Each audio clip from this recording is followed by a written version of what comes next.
A partir de agora, na Unesp FM, Observatório do Esporte. O programa que dá bola a todas as modalidades esportivas.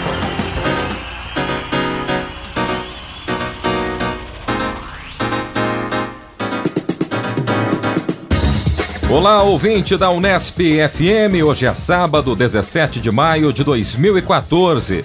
Começa agora o Observatório do Esporte. Eu sou o Guilherme Dias e no Observatório de hoje, informação e análise dos acontecimentos esportivos da semana. Aqui no Observatório, a informação vai além das quatro linhas.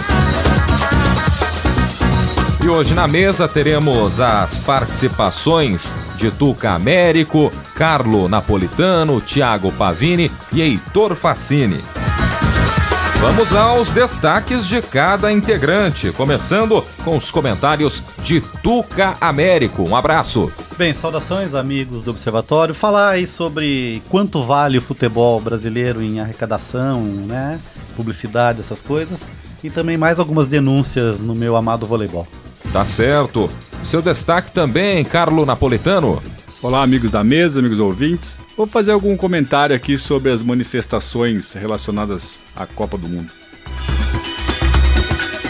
Seu destaque, Thiago Pavini. Saudações 15 anos, amigos da mesa, amigo ouvinte. Vou falar um pouquinho sobre o desempenho dos times brasileiros na Libertadores. Após 23 anos, a Libertadores não contará com times brasileiros numa semifinal, né? Então vamos abordar um pouquinho esse tema.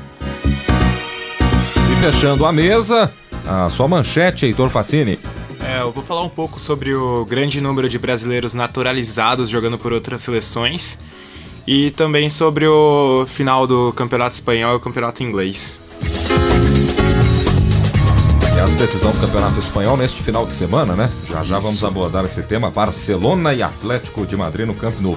Separei também um pouco de Libertadores da América. Afinal de contas, chama a atenção o desempenho dos clubes brasileiros nesta temporada. Libertadores que não contou com clubes paulistas e realmente nenhum representante do Brasil, nem na semifinal da Libertadores. Mas vamos começar com nossos comentários estendidos com Tuca Américo. Pois não, Tuca? Bem, vamos lá então.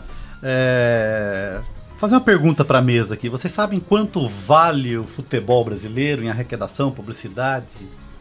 Não levando em consideração as transferências de jogadores, né? Nesse cálculo aqui não foi levado em consideração isso. Eu sei. Você sabe, você está copiando 164 milhões de euros. Então, depois de uma trairagem explícita de meu amigo Carlo Napolitano, né, a verdade é realmente essa, né? O futebol brasileiro vale hoje o equivalente a 764 milhões de euros, né? Mas essa não é a grande notícia, né? A verdade é que somente Real Madrid e Barcelona juntos valem 1 bilhão de euros. Ou seja, duas equipes que movimentam, né, muito mais dinheiro que toda a elite do futebol brasileiro. Uma matéria veiculada no site do UOL pelo jornalista Rodrigo Capello fez um levantamento, né, desses dados e ele cita que nesse levantamento não se levou em conta essas transferências, né, e foram considerados os times da elite brasileira. E tem uma coisa também engraçada, né? E tiraram a Chapecoense e colocaram o Vasco nessa... Senão o negócio ficaria mais para baixo. Uma bela alteração. O Guilherme ficou contente agora com a inclusão do Vasco. Então o Vasco é considerado, mesmo não estando, é considerado a elite do futebol brasileiro. É um time tradicional e mesmo assim, né, somando todos os tradicionais do futebol brasileiro, não chega nem perto aí da soma entre Barcelona e Real Madrid. Preocupante, né, Tuca? Então vamos lá, quais os times? Esses dados são referentes, né, ao faturamento de 2013, que são os dados que estão à disposição, já foram contabilizados e tal, né? E quais times foram levados em consideração para essa matéria? Flamengo, Corinthians, São Paulo, Grêmio, Palmeiras, Cruzeiro, Atlético Mineiro, Internacional, Vasco, Santos, Fluminense, Botafogo, Curitiba, Bahia, Atlético Paranaense, Vitória, Goiás, Sport, Criciúma e Figueirense. E aí nessa ordem decrescente, né, do maior para o menor valor. O Fluminense também? Não era time só de Série A? Não, mas é considerado os times da elite, os que tem maior torcida, que tem maior potencial para fazer negócio, para mobilizar dinheiro, né? Nesse caso aí leva em consideração o valor do passe do jogador? Não, é levado só em consideração a movimentação em termos de patrocínio. Porque se for colocar o valor dos passes dos jogadores, talvez essa diferença aumente. Então, pode ser, mas eu estou comparando porque nesse faturamento feito na Europa isso também não é considerado. Então é uma comparação entre dados Não, mas iguais. se contar lá e contar o daqui, essa diferença aumenta. Eu acho que sem sim, dúvida porque o nenhuma. dado diz o seguinte, se levar em consideração as transferências, né, o valor em euros de jogadores transferidos do Brasil chegou a quase 970 milhões de euros. Mas daí Eu não sei dos nem- outros dois deve chegar aos 2 bilhões. Eu não tenho nem ideia. Só né, um Cristiano Ronaldo do Real Madrid, Um um Messi Messi, do Barcelona. um Neymar Isso, que seja. né? Iniesta, Xavi, outros astros do Real Madrid, Benzema, enfim, Di Maria. Isso realmente faz uma diferença tremenda e a gente sabe que, embora seja um celeiro de craques, né, a gente pode considerar o Brasil, mas no que diz respeito ao passe ficaria ainda maior essa distância, né? E em relação à diferença entre Real Madrid e Barcelona, né? O Barcelona ganha, né, com 520 milhões de euros e o Real Madrid na faixa dos 480 milhões de euros em Isso faturamento. considerando que só recentemente o Barcelona colocou patrocínio na camisa, né? É verdade, né? Porque é um patrocínio também da Unicef. Não Isso, sei se é um tem um retorno patrocínio, financeiro mais nesse uma- sentido. A Unicef não. Na verdade, quem tem um retorno financeiro pro Barcelona, se eu não tô enganado, é um patrocinador árabe. A Unicef é de boa vontade do Barcelona mesmo, não tem nenhum retorno financeiro Então, pra mas eles. até um tempo atrás não tinha nem patrocínio, então não se vendia Era só os espaço sócios torcedores que conseguiam manter o clube. Bem, a gente já falou algum tempo atrás, aí alguém arrisca o ranking brasileiro dos 5 maiores em faturamento? Corinthians, Flamengo, São Paulo. Peraí, tá colando de não, novo, ele Carlão? não colou porque ele errou. Errou? Ele errou.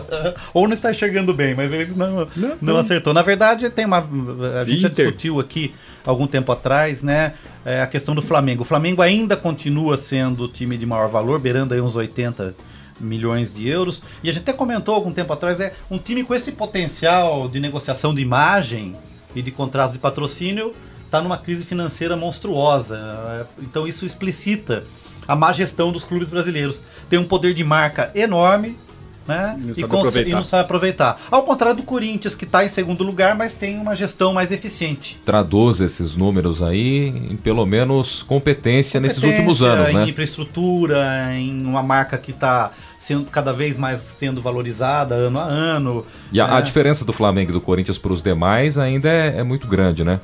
O São Paulo está perto ali, né? Mas também, pela tabelinha aqui, ela não tem números exatos, é um gráfico, né? Mas beira aí uns 70 milhões, aí depois do São Paulo, o Flamengo com mais ou menos 80, o Corinthians 70, o São Paulo pelo gráfico que devia estar nos 65, depois o Grêmio com 50, junto com o Palmeiras em quinto lugar. Então veja também, o Palmeiras que está aí nessa ideia de implantar um regime de produtividade que parece que não sei se vai vingar, porque não pela ideia que parece inteligente e boa, mas por remar contra a maré do mercado. Mas já conseguiu colocar um patrocínio na camisa, né? Então era só do Avante. Agora já tem um patrocínio ali. Então vamos lá. Então vou retomar aqui a lista agora de forma genérica. Em primeiro lugar, o Flamengo, segundo o Corinthians, terceiro São Paulo, quarto Grêmio, quinto Palmeiras, sexto Cruzeiro, sétimo Atlético, oitavo Internacional, nono Vasco e, pasmem, em 10º lugar, o Santos. O Santos que parece ter que teria um potencial de imagem, de venda de imagem, mesmo que atrelado ao Pelé, essas coisas, ainda não aprendeu a capitalizar de forma efetiva e traduzir isso em ganho. E o 15 de Jaú aparece aonde, Edu? O 15 de Jaú é traço. É um ranking à parte. É um ranking à parte esse, o 15 não de tá Jaú. nesse gráfico. O que é uma pena, né? Porque a gente não tem praticamente nada de clubes do interior, né?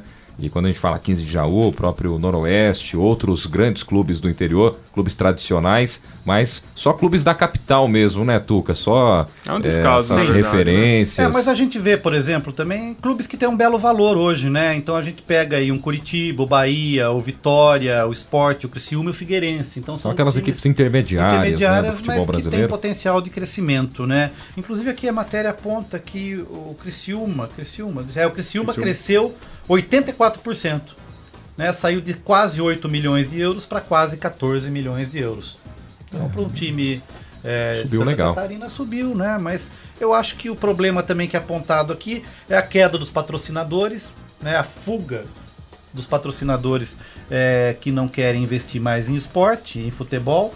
E o grande patrocinador aí, pasmem, né? Mais uma vez, dinheiro público investido. A Caixa Econômica. Caixa Econômica, Petrobras. Talvez o ano que vem essa lista o Corinthians apareça na frente. Que eu estava lendo nessa última quinta-feira que o André Sanches está voltando dos Emirados Árabes com uma proposta embaixo do braço para os naming rights do Itaquerão. Não, e a própria ideia, o próprio espaço do Itaquerão cria um mercado maior, uma questão turística. Eu acho que todo corintiano, né, a Meca, vai se tornar a Meca corintiana, o Itaquerão. Então acho que o Corinthians tem um potencial para... Parece que ele chega com uma proposta com valores que ele queria, de 400 milhões de reais por um prazo longo, mas vai ser um fluxo de caixa para o Corinthians grande, aí talvez ele apareça em primeiro lugar. E o Corinthians vai enfrentar um problema maior do que, por exemplo, eu acredito o Palmeiras, né? O novo estádio do Palmeiras já tem o nome formado, né? Allianz...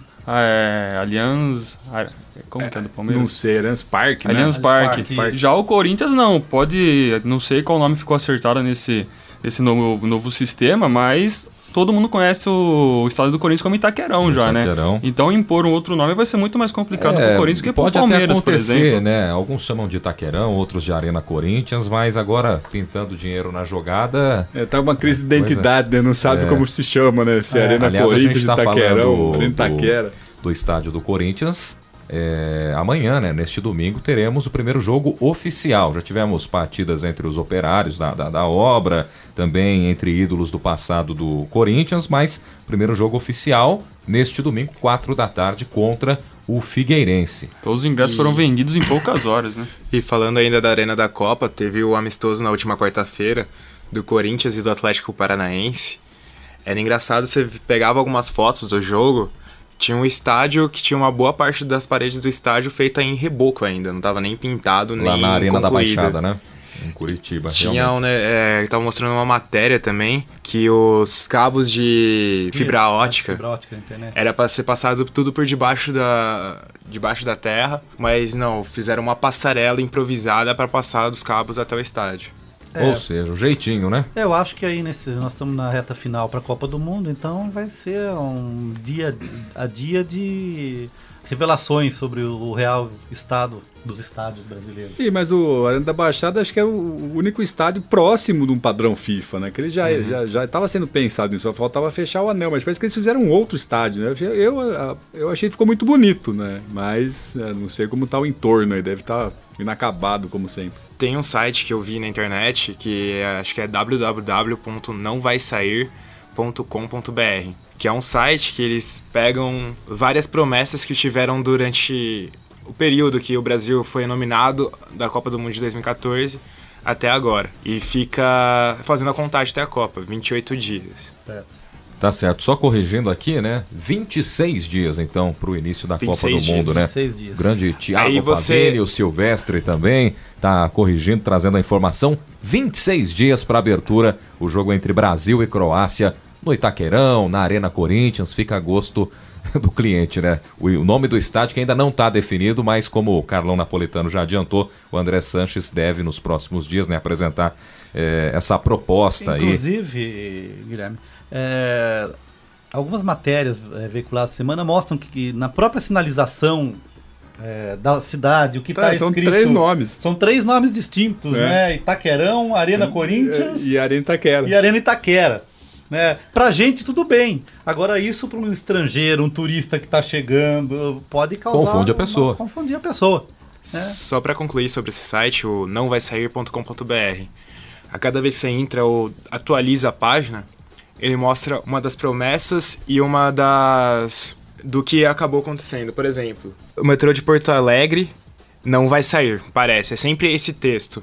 Aí de um lado fica a promessa e a realidade. Aí você dá um atualizar e fica: o metrô da superfície de Cuiabá não vai sair, parece. Aí tem a promessa e vai indo tudo nesse esquema, mostrando tudo. O que vai ficar pronto ali, Heitor, são os estádios, né? Então isso é quase certeza que e tudo vai estar em ordem. Não pronto 100%. Mas o entorno, e as obras de mobilidade urbana, até as obras dos aeroportos não estarão prontas. Isso vai ficar para uma outra Copa aqui no Brasil, né? Vai ficar para uma próxima Copa. Bem, eu acho que desde que se fique o legado, né, é uma possibilidade real de melhoria. Mas o que incomoda é o custo desse legado, né? Eu acho que tem sido discutido de forma ampla. Bem salgado para... Então, é aquela coisa que a gente conhece do Brasil, né? É uma promessa de um custo X que ao final da obra se tornou em 5X. E ainda que inicialmente era prometido para ser investimento privado. era para ser menor investimento Mas público até e o maior investimento privado, privado. que é a reforma de Viracopos, não saiu. Vai sair depois da Copa. Sim. Pois é, país da Copa do Mundo a 26 dias da abertura do Mundial. Você está ouvindo o Observatório do Esporte aqui na Unesp FM. Antes da gente passar para o Carlão Napolitano, tem o vôlei ainda. Do vôlei ainda. Isso, vamos lá. Sempre tem vôlei, né? Claro. Não me esqueci, Tuca, tem o vôlei ainda. Obrigado pela lembrança. Bem, é o seguinte, a gente vem notando aí, principalmente por parte do site da ESPN, né, que ela criou lá uma página, uma subseção, diria um caderno, né, dossiê vôlei. E tá a cada dia aparecendo novas denúncias e que mancha, né, essa história bonita no vôlei do Brasil, aquilo que parecia, já falei várias vezes, que parecia uma bela de uma gestão do dinheiro investido no esporte, com retorno, com a ideia de ter um esporte líder em nível mundial, com a questão de criação de categorias de base, com investimentos em infraestrutura. Parece que tudo isso vem sendo, não jogando fora o que já aconteceu, mas como isso foi operado durante os últimos anos, né?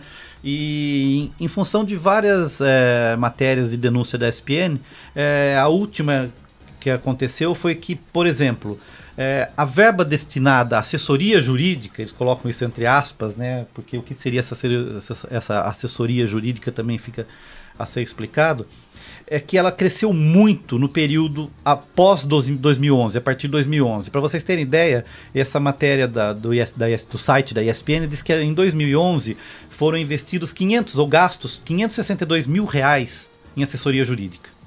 A partir disso, no ano seguinte, 2012, esse valor pulou para 4 milhões e 130 mil.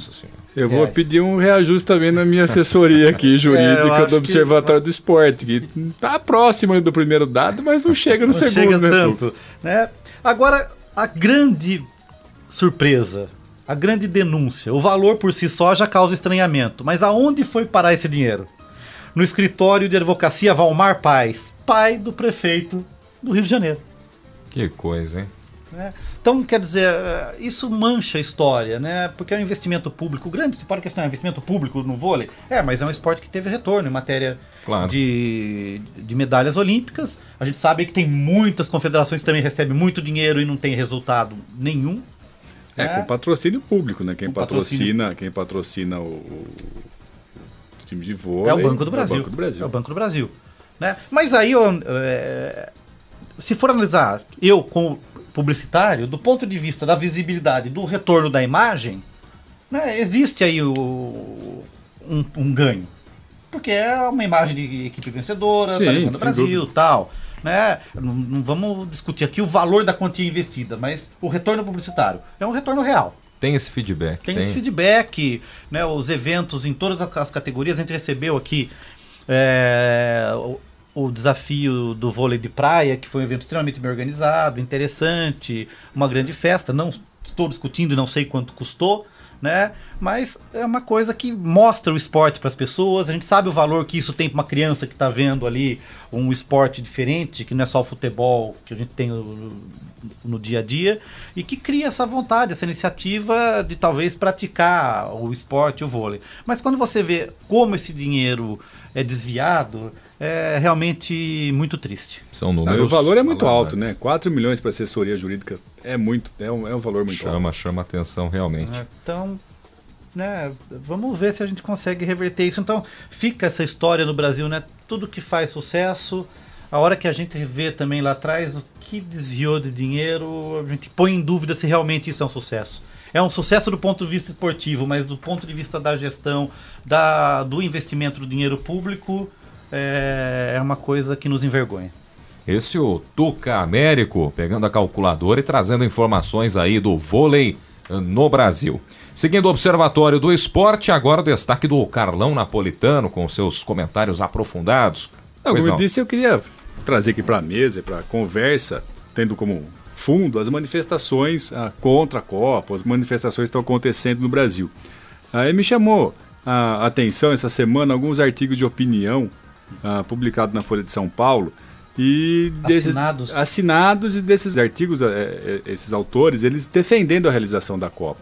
e criticando de alguma forma essas manifestações, né? Todos eles, né, foram 2 artigos especiais, um do Abílio Diniz, né, um grande empresário brasileiro, era dono de uma grande rede de supermercados, hoje ele é presidente de uma grande indústria de alimentos, presidente do Conselho Deliberativo. Talvez aqui a relação do esporte é o filho dele, né, que foi piloto de Fórmula 1, e um outro filho que é um triatleta.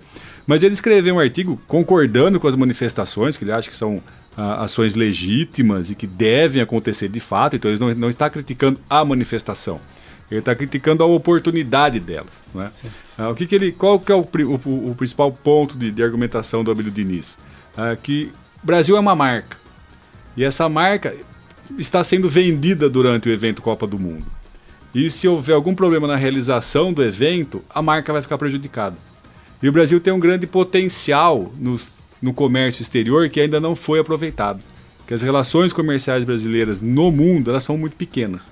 Então poderia ser aproveitado esse momento para expandir essa questão.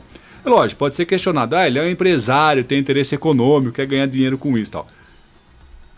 Concordo com isso, mas acho que um ponto que ele está colocando é interessantíssimo. Ou seja, se a gente fizer uma Copa bem organizada, né, sem grandes transtornos, e pelo menos os estádios nós temos, Heitor, não temos um entorno, infelizmente, eu acho que todo mundo tem a ganhar com isso, né? Acho que uma realização ruim, com tumulto, com manifestações violentas, isso vai ser muito mais prejudicial do que benéfico. O que o Abílio quer colocar é que é a favor até da manifestação, só que não nesse momento. Não seria durante a Copa do Mundo. A manifestação faz parte, acho que o argumento dos dois, tanto dele, do Abílio Diniz, quanto do outro, que é um grande publicitário brasileiro, Nissan Guanais, ele concorda nessa questão da marca. Ele até coloca a chamada do artigo dele de opinião, é muito interessante. Ele fala que na festa de aniversário do seu filho não é o momento do casal discutir relação, né? Então eu achei interessante essa chamada, ou seja, o que ele está querendo dizer? Nós temos problemas sérios, né? A sociedade brasileira está revoltada com as coisas que estão colocadas pelo processo político atual, né, com muita corrupção, mas talvez não seria esse o momento ideal para fazer essa discussão, né, mas fazer essa manifestação. Tem uma questão cultural também que a gente nota que a gente vive num regime democrático, dito capitalista também, mas uma grande parte do povo que ainda se espelha e fica esperando a ajuda do governo. Sim. Então isso também eu acho que é cultural nosso. Então, mas o que eu achei interessante nessas duas colocações, tanto do Abílio Diniz quanto do Nissan Guanais, a coragem deles se manifestarem nesse sentido, né? Porque hoje parece que as pessoas que apoiam a realização da Copa ou desejam uma boa realização da Copa, eles estão sendo mal vistos, né? Porque é tônica do momento criticar, né? E bradar, não vai ter Copa ou coisa parecida. Então eu também tenho uma opinião em relação a isso, formada, e depois eu vou externar. Mas eu achei interessante a forma que os dois colocaram, ou seja, reconhecendo a necessidade da manifestação, que até o momento atrás as manifestações foram uma arma contra a ditadura, e hoje as manifestações são uma arma a favor da democracia, né? Então quanto mais a população se manifestar, reivindicar, pleitear direitos, isso é benéfico para a democracia e não ruim para ela. Mas aí eles colocam esse ponto, que talvez o momento não seja oportuno, ou seja, fazer essas manifestações durante a Copa pode arranhar a imagem do Brasil no exterior. Uma outra coisa que eu achei interessante, eu havia pensado nisso até antes de ler o artigo do Nissan Guanais, né? Existe uma ideia de que o brasileiro é cordial, né, Tuca? Sim, que o brasileiro é receptivo, é uma teoria de um grande sociólogo, do Sérgio Buarque de Holanda, que o Brasil acolhe pelo coração, essa ideia da cordialidade é sempre receptivo, amistoso, amigável. Isso está mudando, né? O brasileiro não é tão cordial assim. E na Copa das Confederações a gente teve uma noção disso, né? Mudou. Sim, e não só em relação ao evento esportivo, acho que em todas as frentes, as manifestações da vida, a gente não está sendo mais cordial, né? A gente está brigando. Eu acho que isso é benéfico, isso é bom para a democracia, né? Então eu só gostei das duas colocações desses autores, né? Desses dois escritores que escrevem no jornal Folha de São Paulo, o Nissan Guanais, publicitário, e o Abílio Diniz. E o terceiro, né? Que é o Zé Simão, o cronista lá também da Folha de São Paulo, que ele fala que até os protestos estão atrasados na Copa do Mundo. E eu concordo em gênero e grau com ele. Pô, talvez devesse discutir essa questão e protestar lá em 2007, Heitor, e não agora. Sim. Deveríamos ter feito essas manifestações lá quando nós Sabíamos que o presidente Lula iria apresentar a candidatura em nome do Estado brasileiro. Quando nasce a ideia. Em 2007, lá os contrários deveriam se manifestar. E ninguém se manifestou. Foi uma manifestação tardia. Lá né? todo mundo apoiou. Né? A maioria da população brasileira estava apoiando. Né? Alguns criticavam, mas o grosso estava apoiando. Né? E aí é onde eu queria chegar, finalizar com essa menção. Talvez os manifestos deveriam ter sido feitos antes. E não deixar o leite derramar para depois reclamar. Na semana passada, o Luiz comentou que tem um portal na internet divulgando notícias sobre a desocupação arbitrária de imóveis, com 250 mil famílias que foram desalojadas. Tudo isso tem que ser bem analisado. Se de fato isso aconteceu, tem que ser revisto. Não é? Se foi feito de forma ilegal, com desapropriações ilegais, isso a gente deve ser averiguado. Também não concordo em absoluto com isso, mas eu acho que a gente está perdendo time. Né? Acho que o momento da manifestação não está certo de ser agora. Né? Deveria ter sido feito lá atrás. Né? E uma outra coisa que me incomoda é atrelar essa decisão da Copa do Mundo ao governo X ou Y. Né? Que também comentamos na semana passada, daí eu repensei sobre esse assunto. O presidente Lula, quando foi apresentar a candidatura brasileira, ele foi como chefe de Estado. Essa candidatura foi endossada, né, pelo Congresso Nacional Brasileiro, né, que foi legitimamente eleito, diga-se de passagem. Que é quem nos representa? Quem que nos representa, e que se criou uma Lei Geral da Copa. E que na semana passada, retrasada, foi declarada constitucional pelo Supremo Tribunal Federal. Então, os 3 órgãos de poder da República Brasileira, Presidência da República, Congresso Nacional e Supremo Tribunal Federal, endossaram a realização da Copa. Deram ok. Né? Um, apresentando o protocolo de intenções, outro, referendando esse protocolo de intenções através da Lei Geral da Copa, e o outro, o Supremo Tribunal Federal, chancelando a realização. O que se lê na decisão do Supremo é isso, está chancelado, ou seja, tudo que foi feito foi de acordo com a lei brasileira, não tem nenhuma ilegalidade em relação a isso. Então eu acho que concordo de novo em gênero número e grau com o Zé Simão, que está fora de época. Né? Até o protesto está atrasado. Né? O protesto deveria ter sido feito antes, para não realização. Agora não tem como voltar atrás. Basta olhar as pesquisas em relação ao índice de aprovação, né, da realização da Copa. Lá na época de quando o Brasil foi eleito, escolhido, a aprovação era enorme. E isso é a crônica da morte anunciada. Todo mundo sabe como se opera as negociações, as construções, a construção de grandes obras no Brasil. Não tem nenhuma novidade por aí. Vindo para cá, para a gravação do programa, fiquei pensando... Lógico, não estou sendo também conformista, mas era esperado. Sim. Vindo para cá, fiquei pensando, tem um programa, um comercial na televisão que fica... Onde você estava, né, quando o Brasil foi campeão em 70, onde você... Não me lembro qual é esse comercial de televisão, onde você estava em 94, em 2012. Eu lançaria uma pergunta, onde você estava em 2007? Quando foi feita a proposta e foi aprovada? Então acho que a gente tem que fazer essa reflexão. Né? Onde nós estávamos em 2007? Nós estávamos contra? Nós éramos contra? Ou éramos indiferentes? Ou éramos a favor? Agora todo mundo é contra. Virou uma moda ser contra. Né? E sem pensar no reflexo que esse ser contra pode ter. Talvez um reflexo muito pior do que a coisa já posta. Né? Talvez uma não realização da Copa, ou uma Copa com distúrbios, isso pode ter um reflexo econômico muito maior do que os próprios gastos que foram efetuados. Eu acho que é uma questão para se pensar, né? E para se refletir sobre essa temática. Houve uma entrevista, eu estava procurando aqui, eu não consegui achar, mas uma entrevista na Folha de São Paulo de um jornalista inglês, se eu não me engano, da BBC, não sei se chegou a ver, comparando a realização da Copa do Mundo em 2010 lá na África do Sul e agora no Brasil, né? Porque era um país muito mais sofrido, né, que o Brasil, com recursos financeiros que talvez não chegassem perto do que o Brasil possui, né, com toda a possibilidade.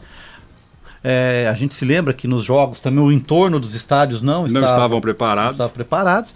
Mas ele falava que o que aconteceu naquele momento, pela circunstância econômica, social, foi um momento de união do povo sul-africano. E que quando eles olham para trás, com todos os problemas que aconteceram, eles ainda sentem uma certa saudade daquele momento de união, de que a África do Sul estava sendo mostrada para todo mundo, né? E eu acho que tem que pensar um pouco nisso. Dá para entender, eu acho que a gente precisa entender que existem visões e visões sobre a realização disso. Os empresários, como a Vila Diniz, veem isso oportunidades de negócio.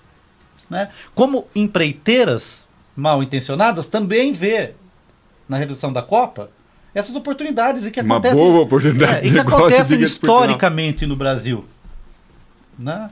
Talvez a gente perdeu a grande chance de ter controlado isso, né? Ter uma mão mais pesada na viabilização dessas obras, sem esses aditivos, sem ter que liberar mais dinheiro.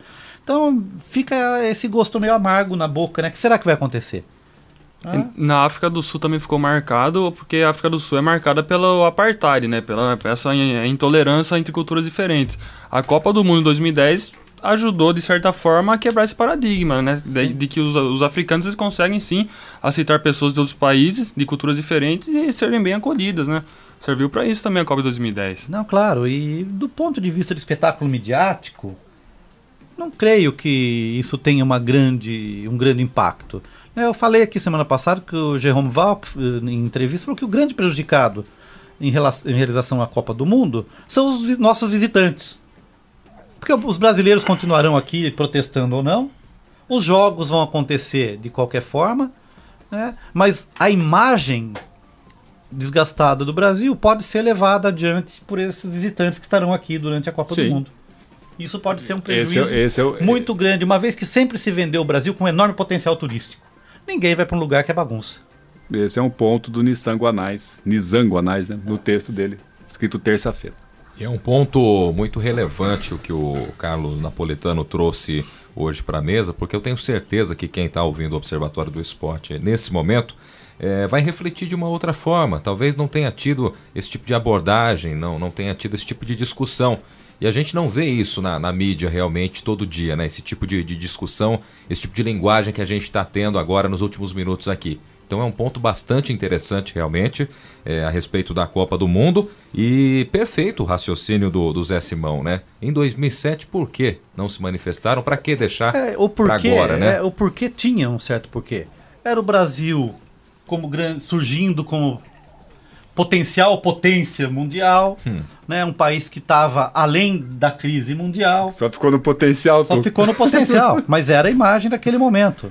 Né? Com uma crise na Europa, o Brasil foi a bola da vez para onde a FIFA poderia ainda ser predadora. Aquela ideia do gigante acordou, estava fazendo o quê? Onde estava o gigante? Onde estava o gigante antes? Bem isso. E acordou durante a Copa das Confederações também. Depois disso, caiu muito, né? Esse gigante também perdeu força. A verdade é essa. Voltou a dormir. Pode acordar de novo durante a Copa do Mundo.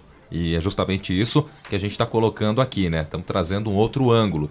Será que é o momento? E o que parece é o seguinte, Guilherme, que até os brasileiros que gostam de futebol estão com receio de demonstrar esse gosto. Ou seja, você não vê lojas com verde e amarelo, você não vê as ruas enfeitadas, você não vê as pessoas... Tudo muito devagar, você não vê as pessoas com bandeirinha no carro, né, com fitinha. Talvez nessa época, 4 anos atrás, estava todo mundo com uma fitinha no carro, todo mundo querendo torcer, na expectativa. Hoje está todo mundo meio com receio. Se a Copa do Mundo não fosse realizada no Brasil, o pessoal já tinha abraçado um pouco mais, né? Já estava todo mundo um pouco mais na expectativa. Como diria o Nelson Rodrigues, a pátria já estaria de chuteiras. Com certeza. Agora, como é no Brasil e como envolve outras atmosferas, realmente pesa nesse sentido. Mas é perfeito, essa discussão é perfeita. É um outro ângulo para você, essa vantagem de você ser ouvinte da Unesp FM, o Observatório do Esporte, trazendo uma outra abordagem, um outro ângulo para você dessa discussão. Só deixar claro, Guilherme, que a gente não quer passar a imagem que nós somos a favor dessa roubalheira que existe também. Com certeza. Claro. Alguém pode fazer uma Isso leitura... é um outro papo. Também não somos contra manifestações. Nem contra manifestações. Manifestação é um instrumento da democracia. Direito. Porque a gente tem que pensar também que forças estão atrás disso. Então vamos esperar aí 26 dias e ver o que acontece. Você sintonizado em 105,7, o Observatório do Esporte para você aqui na Unesp FM. Vamos então dar sequência com o Thiago Pavini. O Thiago que vai falar um pouco de Libertadores da América, aliás, o tema que eu separei também para esta semana. Mas tenho que falar sobre esse campeonato?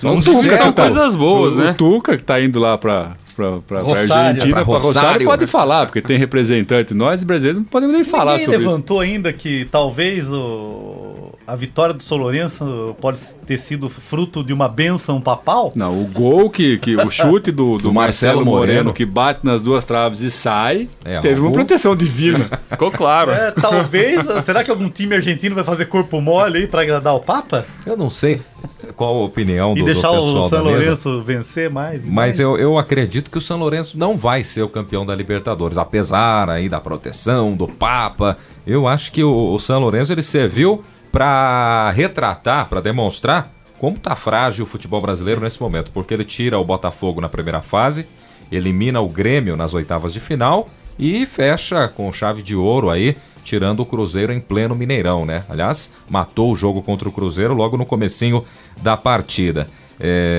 Pois não, Thiago. Mas antes do Thiago, a gente fez um bolão aqui alguns programas atrás, né? Quem chegaria mais longe, e a maioria escolheu o Grêmio. Eu fiquei com o Cruzeiro, só que acho que a opinião da mesa prevaleceu, né? Que o Brasil não iria bem na Libertadores, como não foi de fato. Só deixar registrado, se o São Lourenço não for para a final, nós vamos começar a chamar de Guilherme o Profeta. Substituindo a Mãe de Iná, né? Vamos ver se o... Já que não tem mais Mãe de Iná. Vamos ver se o São Lourenço chega. Eu acho que essa Libertadores não é nem para clube argentino e já não é para clube brasileiro também. Vamos aguardar. Pois não, Thiago? É exatamente isso. Antes de começar a falar, eu queria mandar um abraço pro Zeca Marques. Ele deve estar meio tristonho, né? Porque o Benfica dele foi derrotado pelo Sevilha na final da Copa UEFA, perdeu nos pênaltis por 4-2. Então aí um abraço pro Zeca Marques.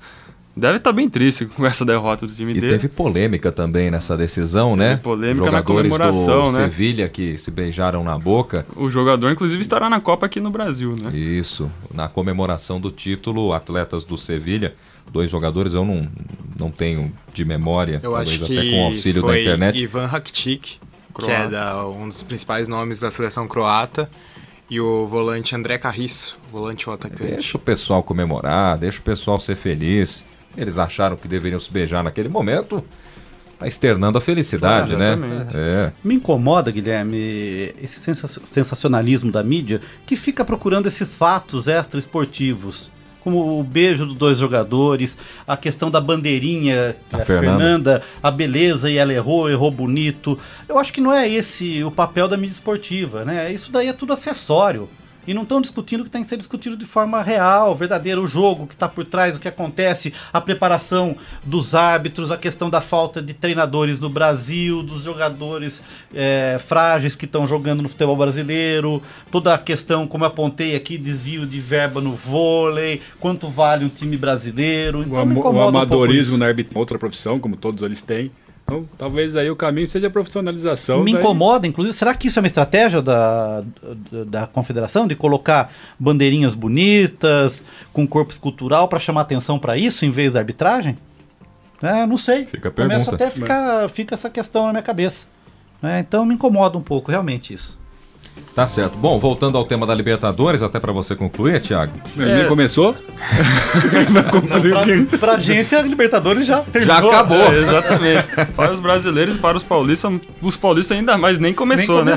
Mas o que eu queria chamar a atenção é um assunto que foi abordado alguns programas atrás, que o Brasil seria a Europa das Américas, a disparidade econômica, e a gente viu que não se reflete em campo, porque os times brasileiros têm muito mais dinheiro que qualquer outro time sul-americano, e o que a gente viu é que nenhum time brasileiro, depois de 23 anos, estará nas semifinais da Libertadores, né?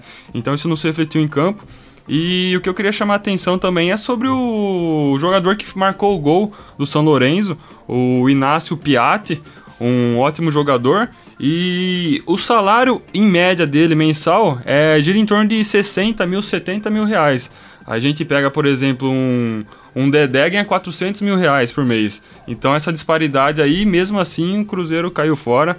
Eu queria chamar também a atenção para a falta de apoio da torcida no Mineirão. Sofreu gol vazio, né? Exatamente, a capacidade do Mineirão é de 62 mil pessoas, se eu não me engano. Tinha pouco mais de 40 mil, ou seja, 20 mil lugares vagos. Tudo bem, e isso se reflete muito também no preço médio do ingresso, que estava R$ 65 reais. É um absurdo preço cobrar. Salgado demais, né? E isso reflete muito no como a torcida vai se portar no decorrer do jogo. Por exemplo, tomou gol aos 9 minutos, a torcida se calou. Não sei se existe uma diferença entre esse torcedor que tem a condição de pagar R$65 e o torcedor que tem menores condições sociais para poder comprar esse ingresso. Torcida organizada. Exatamente, só que não houve esse apoio da torcida, que seria o grande diferencial para o Cruzeiro, né? Se calou dos 9 minutos até, se não me engano, 70 minutos, que quando foi o gol do Cruzeiro pelo gol do zagueiro, né? Então acho que essa falta de apoio da torcida do Cruzeiro foi fundamental também na derrota para o São Lourenço. Além da ajuda do Papa naquele gol que a bola bateu na trave. Moreno não fez, né? Agora eu queria colocar uma questão para a mesa, né?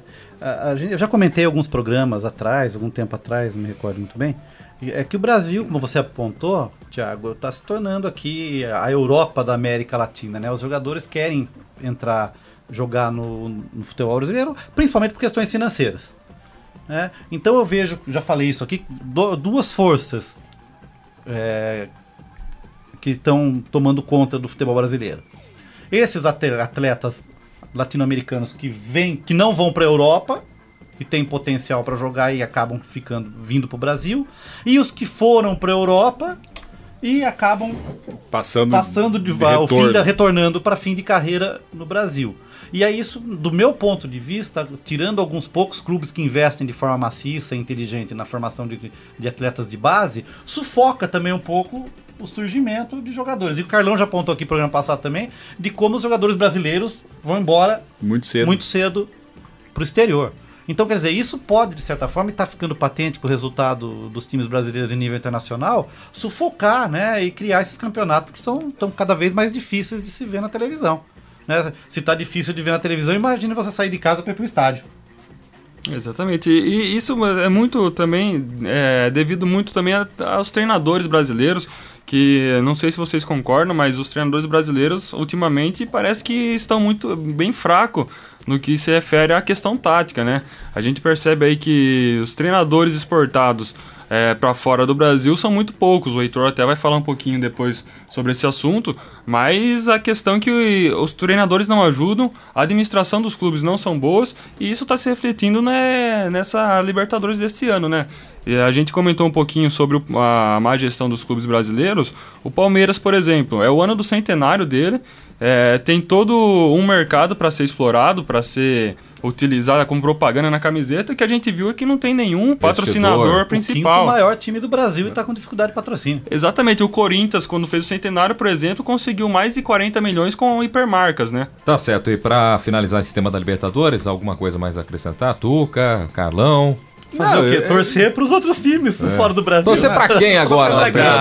Na verdade, quarta-feira estava sendo outro jogo mais importante da rodada, que era o Palmeiras e o Sampaio Corrêa. E a diferença também de orçamento deve ser brutal, não é? Sim. E o Palmeiras, no primeiro tempo, quase levou um vareio ali, quase sofreu o gol. Não reflete a 3-0 não refletiu o jogo. Parabéns pro Sampaio Corrêa, que foi uma equipe valente, né? A gente vê muito time já conformado ali com o resultado. E o Sampaio até o final do jogo, até por isso que o Palmeiras ampliou para 2, depois para 3-0, porque o Sampaio Corrêa deu a cara para bater, né? Claro. Voltando ao Libertadores, eu queria ter um resultado aí. A gente precisa pensar para a próxima semana. Qual que é o impacto de não ter time brasileiro para as transmissões esportivas? Né, para a própria Rede Globo, que tinha isso na grade já, os jogos da Libertadores, né? Então, se não tiver jogos do Brasileirão no meio das semanas, vamos assistir filme. Quarta-feira, por exemplo, a Rede Globo, né, que esperava até um bom desempenho ou de Flamengo ou de Botafogo na sequência da Libertadores, ela teve que antecipar uma partida da 5ª rodada do Brasileirão, Botafogo e Goiás. E o Goiás acabou vencendo o jogo, né? Porque ela não tinha nada para colocar de interessante pro Rio de Janeiro na grade carioca, né? Palmeiras, pô. O Palmeiras, pois é, para São Paulo. Finalizar esse assunto dos técnicos brasileiros, você repara que nesse fim de semana passado o Manchester City foi campeão. Pela primeira vez na história da Inglaterra teve um técnico sul-americano sendo campeão, que foi o Manuel Pellegrini. Você tem na Espanha que o Diego Simeone tá para ser campeão espanhol também, que é argentino. E cadê técnico brasileiro dirigindo? O técnico do Barcelona é argentino. O técnico do Barcelona também é argentino, Tata Martino. Então o técnico campeão será argentino. Será argentino. E cadê técnico brasileiro ganhando os grandes campeonatos europeus? você percebe que o Marcelo Oliveira, que é um dos treinadores mais promissores do Brasil, não conseguiu fazer um time do Cruzeiro que, na minha opinião, no papel é um timaço, render mais do que o time do São Lourenço, que tem muito menos recurso. E falando ainda da Argentina, lembrando que a Libertadores desse ano não contou com os dois, digamos assim, grandes bichos papões da Argentina, né? O Boca Juniors e o River Plate. E mesmo assim os argentinos se saíram muito bem, havia até a possibilidade de ocorrer uma final argentina, né? Primeira vez na história que poderia acontecer isso, mas o Nacional do Uruguai, Nacional querido, tirou o Arsenal. Tuca Américo já falou na semana passada, futebol é uma caixinha de surpresa. Muito bem. O Nacional que está fazendo grande campanha é o Nacional do Paraguai, né? Isso, Nacional Do querido. Paraguai. É o Nacional do Uruguai, ele estava na chave do Grêmio e acabou decepcionando, né? Fez uma campanha bastante ruim. E na Argentina, né? A gente falou, você citou que River Plate e Boca ficaram de fora dessa edição da Libertadores, mas já há algum tempo, falando assim internacionalmente, o futebol argentino está sendo muito mais representado por Lanús, o Arsenal de Sarandi, equipes que não tinham tanto espaço antes. A gente até abordou isso, né? Na edição passada do Observatório do Esporte, são equipes que estão tomando conta do campeonato argentino, próprio Nacional do Paraguai. Antes a gente só tinha Olímpia e Cerro Porteño, né? Até alguns anos atrás, que tomavam conta. O Defensor fez boa campanha, né? O time uruguaio, que foi bem na Libertadores, mas até pouco tempo atrás era Peñarol e Nacional. Então tá mudando bastante isso, né? Tá tendo essa transformação, porque os pequenos eles estão se aproximando, pelo menos nesse sentido, um pouco mais dessas equipes tradicionais que não estão fazendo grande coisa na Libertadores. Vamos pensar pelo lado bom. Estamos livres esse ano, né, do famoso projeto mundial de clubes. Que se abandona tudo ali no segundo semestre, né? Os times que estão com a possibilidade de chegar nas finais da Libertadores e acabam deixando os torneios brasileiros em segundo plano e começam a jogar com time reserva pensando numa possibilidade de ser campeão mundial. Então, pelo menos esse ano... o segundo semestre brasileirão será melhor. No papel. Em campo... O que, aliás, é muito chato pro torcedor do clube, né? Porque ele comemora o título da Libertadores, mas depois ele fica um longo período aí de meses e meses sem ter o seu time atuando de forma competitiva, né? Tem esse lado realmente, como foi o Atlético Mineiro no ano passado, que depois acabou perdendo pro Raja Casablanca do Marrocos e caindo fora ainda nas semifinais do Mundial. Falando um pouco mais de futebol internacional, né, Heitor? Tem a decisão neste sábado do Campeonato Espanhol, né? A decisão que vai ser o Campeonato Espanhol, que é um campeonato de pontos corridos, calhou de, na última rodada, ter o confronto entre Atlético de Madrid e Barcelona, que são os dois que podem ganhar o título. E os dois clubes só dependem, como é um confronto direto, só vão depender de si, porque na Espanhol eles usam o primeiro critério de desempate, que é o confronto direto mesmo.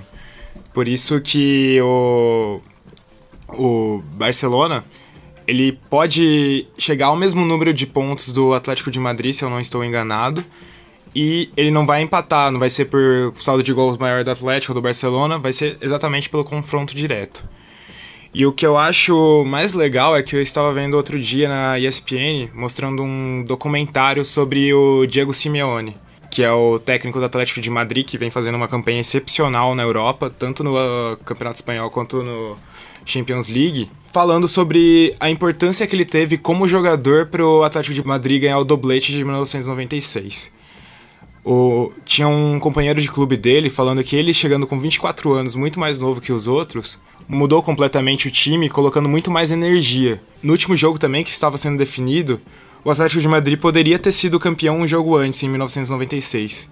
Só que ele estava torcendo para não ser campeão na penúltima rodada, porque o Atlético de Madrid ia ser campeão longe dos torcedores e também não ia ter aquela gana para jogar o último jogo. Ele acha que o time tem que ficar focado até a última partida para não perder. E se ele fosse campeão na penúltima rodada, não ia acontecer isso.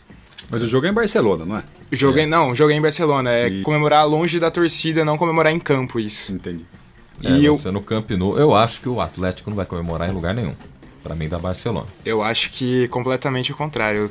Aposto mais no Atlético de Madrid. Eu acho que esse time do Barcelona, do jeito que tá agora, não tem a vontade do Atlético de Madrid de vencer isso. Eu concordo com o Heitor também. Inclusive, na placar desse mês, saiu um especial sobre o Diego Simeone e tem uma frase dele que ele fala que não são sempre os bons que ganham, mas os que lutam, né? A gente percebe muito bem no semblante dele durante os jogos, durante a comemoração, que ele tem muita garra, tem muita força de vontade para conseguir vencer os jogos. Que fique claro, eu não vou torcer pelo Barcelona, até vou torcer pelo Atlético de Madrid, pela campanha que fez o Atlético de Madrid, por ter quebrado um pouco essa coisa de Real e Barcelona. Então, claro que a gente torce pelo Atlético pela campanha que fez e porque o Barcelona também ganhou praticamente tudo nos últimos anos.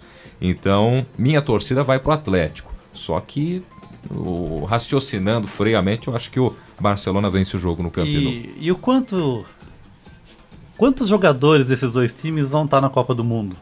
E o quanto eles vão desacelerar com medo de uma possível lesão aí, numa época que eles já deveriam estar treinando com sua seleção? Então, nesse caso, a vantagem é para o Atlético.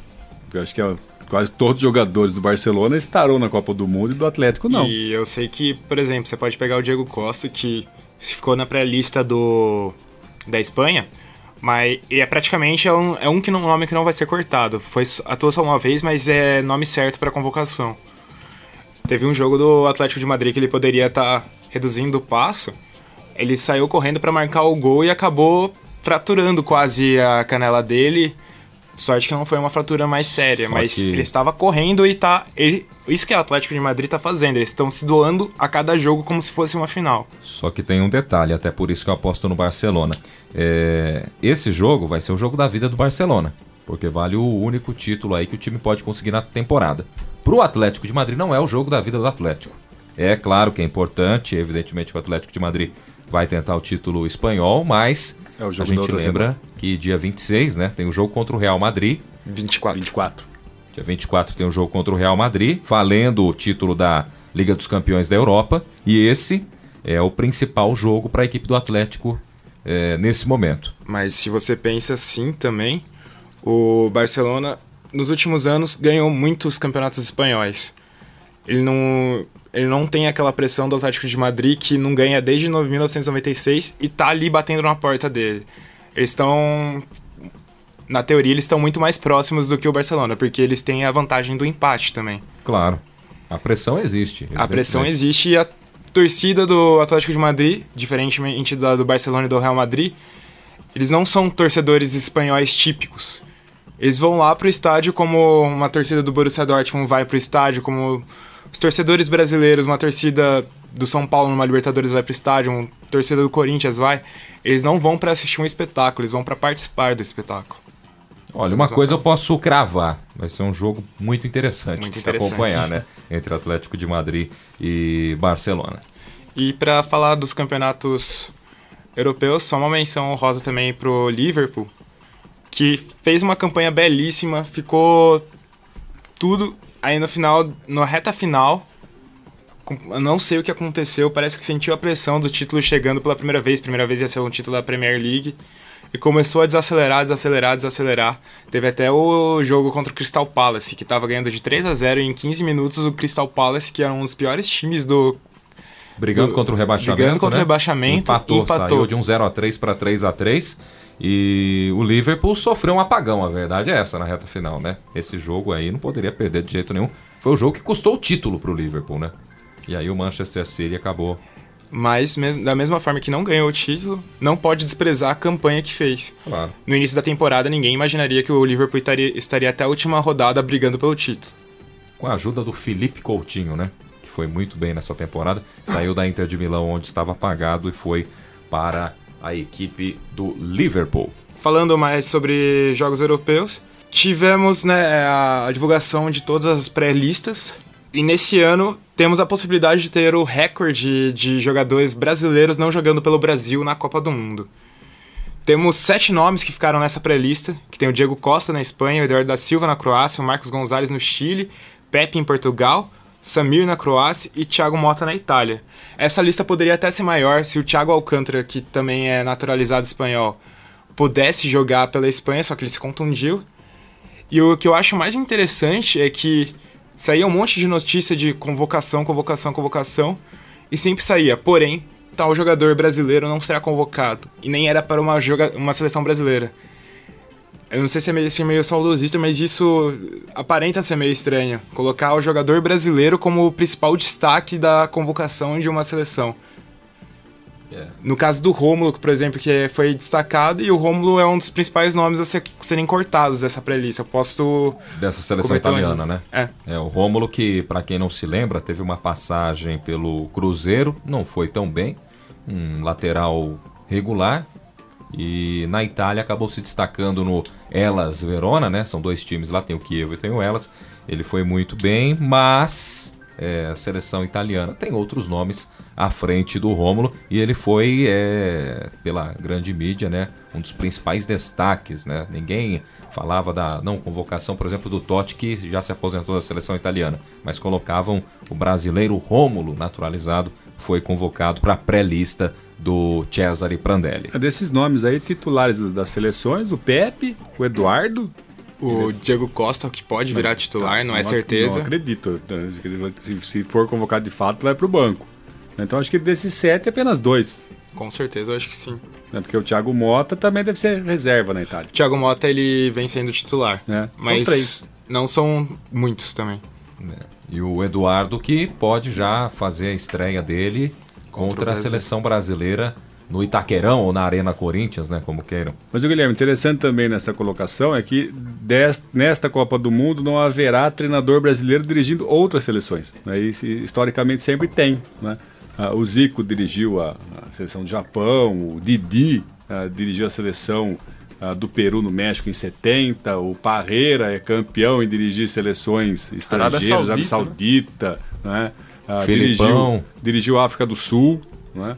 O Felipão dirigindo Portugal. Dessa vez nenhum brasileiro irá dirigir uma seleção estrangeira, quer dizer, na nossa casa não tem treinador no banco dirigindo seleções de outros países. Você, ouvinte do programa que acessa as redes sociais, curta a nossa página no Facebook. O endereço é o www.facebook.com/Observatório do Esporte. Acesse também o blog do nosso programa. O endereço é o www.observatoriodouesporte.unesp.blogspot.com.